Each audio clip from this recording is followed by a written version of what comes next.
Airlangga Hartarto mengumumkan pengunduran dirinya dari kursi Ketua Umum Partai Golkar. Airlangga mengatakan pengunduran diri terhitung sejak Sabtu 10 Agustus 2024.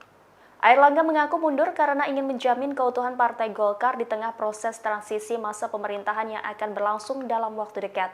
Menteri Koordinator Bidang Perekonomian itu ingin fokus mengawal transisi pemerintahan dari masa kepemimpinan Presiden Joko Widodo ke Presiden terpilih Prabowo Subianto. Ia pun menghimbau seluruh kader dan simpatisan Golkar saling menjaga dan terus merawat keutuhan Partai Beringin. Airlangga juga menyampaikan permintaan maaf kepada seluruh kader atas segala kekurangan dan kesalahannya selama menjalankan tugas sebagai Ketua Umum Golkar. Sementara itu, Wakil Ketua Umum Golkar, Melchias Markus Mekeng mengaku telah mendengar informasi pengunduran diri Airlangga.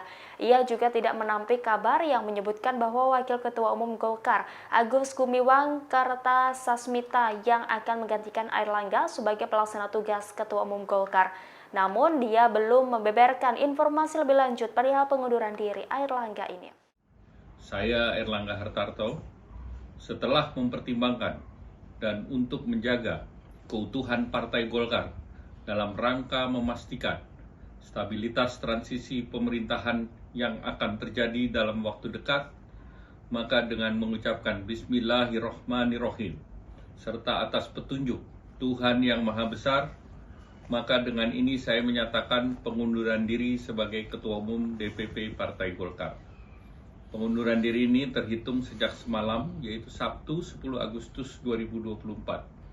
Selanjutnya sebagai partai besar yang matang dan dewasa, DPP Partai Golkar akan segera menyiapkan mekanisme organisasi sesuai dengan ketentuan ADART organisasi yang berlaku. Semua proses ini akan dilakukan dengan damai, tertib, dan dengan menjunjung tinggi marwah Partai Golkar.